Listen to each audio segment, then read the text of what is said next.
Os grandes veículos da imprensa brasileira estão dando hoje atenção quase total ao caso dos militares presos em uma operação da Polícia Federal por um suposto conluio para tirar a vida de Lula em 2022. Mas há um outro conluio que ficou comprovado com uma reunião secreta que aconteceu na residência oficial de Lula na semana passada, que está sendo escondido por essa mesma imprensa.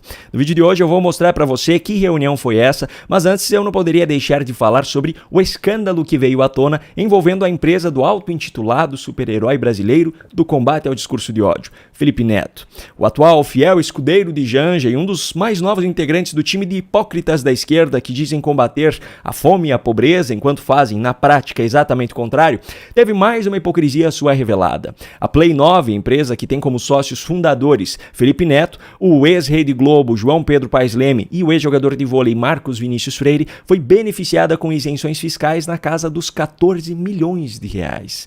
O benefício se deu através do Programa Emergencial de Retomada do Setor de Eventos, chamado de PERSE, que existe com o principal objetivo de fomentar a recuperação dos setores mais prejudicados pela pandemia. Só que no caso da empresa de Felipe Neto, tem um detalhe muito importante que expõe a incoerência desse caso. A Play 9 atua no mercado digital, no mercado online, que não apenas não foi prejudicado pela pandemia, como ainda teve, com essa situação, uma grande oportunidade de crescimento.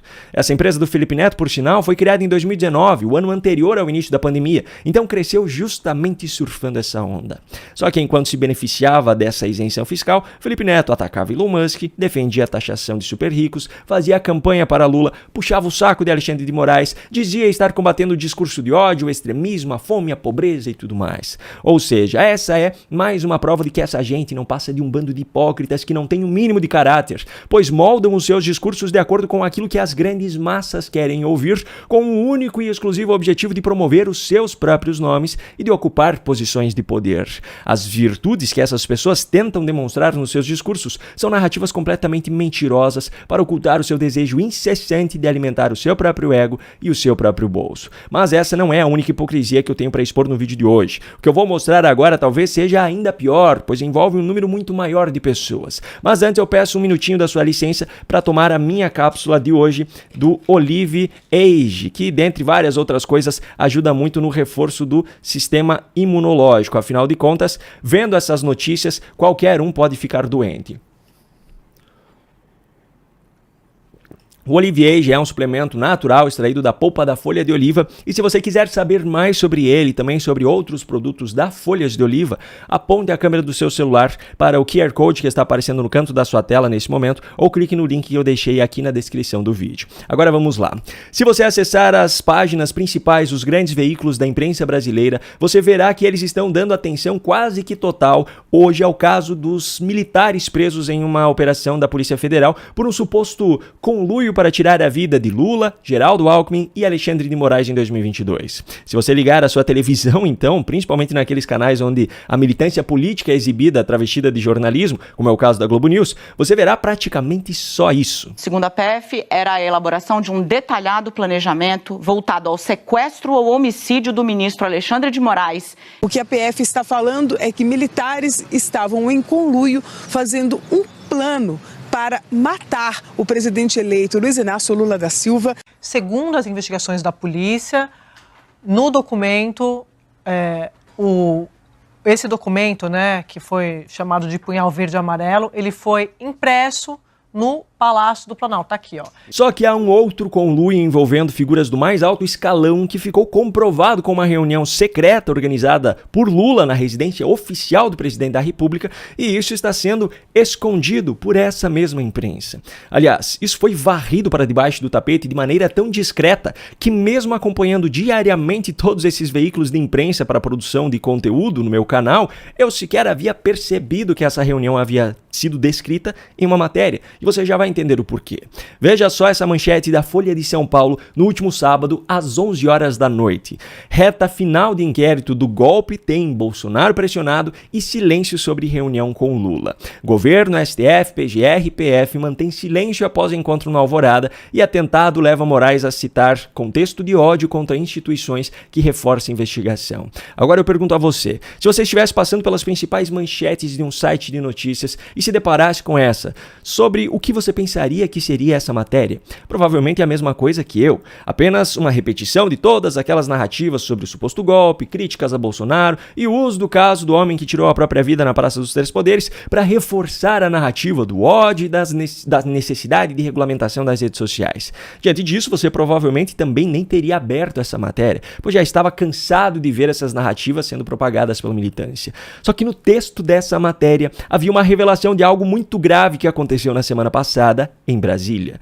Luiz Inácio Lula da Silva, atual presidente da República, líder da esquerda brasileira e principal adversário político de Bolsonaro e de toda a direita brasileira, usou a residência oficial do presidente da República, o Palácio da Alvorada, para sediar uma reunião com o diretor-geral da Polícia Federal, Andrei Rodrigues, o procurador-geral da República, Paulo Gonet, e os ministros do Supremo Tribunal Federal, Alexandre de Moraes, Cristiano Zanin e Gilmar Mendes. Andrei Rodrigues, Paulo Gonet e Cristiano Zanin foram indicados por Lula aos seus respectivos cargos. Moraes e Gilmar Mendes, apesar de não terem sido indicados diretamente por Lula, parecem ser hoje os mais assíduos defensores do atual presidente e das suas pautas. Só que a situação é ainda muito pior quando analisada do ponto de vista dos inquéritos que estão em andamento. A reunião foi entre o principal adversário político e maior interessado nas punições contra Bolsonaro, o presidente Lula, o chefe da corporação que comanda as investigações contra Bolsonaro, Andrei Rodrigues, o responsável por analisar a conclusão dessas investigações e decidir se elas serão arquivadas ou se será oferecida a denúncia à Justiça, Paulo Gonet, e o ministro responsável pela sentença, Alexandre de Moraes. De brinde, a reunião ainda contou com o ex-advogado pessoal de Lula, Cristiano Zanin, e o ministro que já anulou condenações e provas contra muitos dos envolvidos nos escândalos da Lava Jato, Gilmar Mendes.